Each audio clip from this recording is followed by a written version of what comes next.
আসসালামু আলাইকুম ওয়া রাহমাতুল্লাহি ওয়া বারাকাতুহু।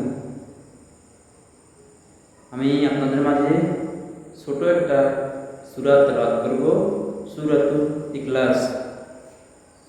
সবাই আমার তেলাওয়াতটা মনোযোগ দিয়ে শুনবেন। কোনো জায়গায় যদি ভুল হয়ে থাকে আপনারা আমাকে কমেন্টে বলবেন। أعوذ بالله من الشيطان الرجيم.